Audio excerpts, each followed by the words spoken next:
দলীয় ঐক্য ধরে রেখে ভোটের কার্যক্রম শুরু করছে বিএনপি। এসব লক্ষ্যে দলের বর্ধিত সভার ভবিষ্যৎ নানান কর্মপন্থা ঠিক হয়েছে। নেতারা বলছেন, এখান থেকে শুরু হয়েছে তৃণমূলের সাংগঠনিক কাজ। হাইকমান্ড শুনেছে তাদের মতামত, দিয়েছেন দিক নির্দেশনা। বর্ধিত সভার পর আরও উজ্জীবিত হয়ে মাঠে গেছেন নেতারা। দীর্ঘদিন পর উচ্ছ্বাস আর আনন্দ উৎসবমুখর পরিবেশে বর্ধিত সভা করেছে বিএনপি, যাতে সারা দেশ থেকে প্রায় 4000-এর মতো নেতা অংশ নেয়।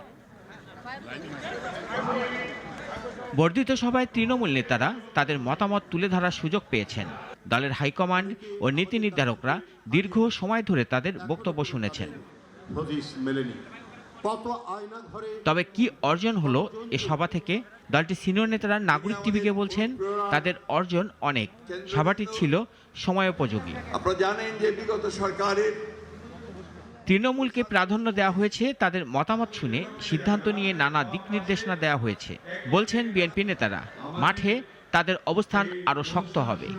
নির্বাচনে যাতে আমাদের দল ঐক্যবদ্ধভাবে অংশগ্রহণ করতে পারে, জনগণের কাছাকাছি থাকতে পারে।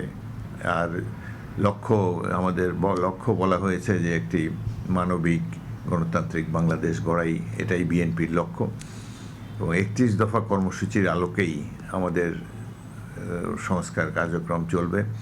এবং যদি আমাদের দল রাষ্ট্র পরিচালনার দায়িত্ব পায়, তাহলে 31 দফা বাস্তবায়ন করার জন্য সর্বাত্মক উদ্যোগ গ্রহণ করবে। বর্তমান রাজনৈতিক প্রেক্ষাপটে মাঠে যাতে বিএনপির অবস্থান আরও দৃঢ় থাকে, সেদিকে দৃষ্টি রেখে কাজ করারও তাগিদ দেওয়া হয়েছে বলেও জানান বিএনপি নেতারা। আমাদের সবচেয়ে বড় ইম্পর্টেন্স হচ্ছে ঐক্য। যারা এই দীর্ঘ 17 বছর বিএনপির সাথে সম্পৃক্ত ছিল না এবং বিএনপির কোনো কর্মকাণ্ড ছিল না, এই হাইব্রিড কিছু লোক, তাদের টাকা পয়সা আছে, এরা এসে আমাদের দলের কিছু লোককে তাদের সাথে নিয়ে নতুন করে একটা বিভেদ সৃষ্টি করার চেষ্টা করছে। এই বিষয়ে সমস্ত নেতাকর্মীদের বক্তব্য হচ্ছে এইটাই, যে হাইব্রিডদের ব্যাপারে সতর্ক।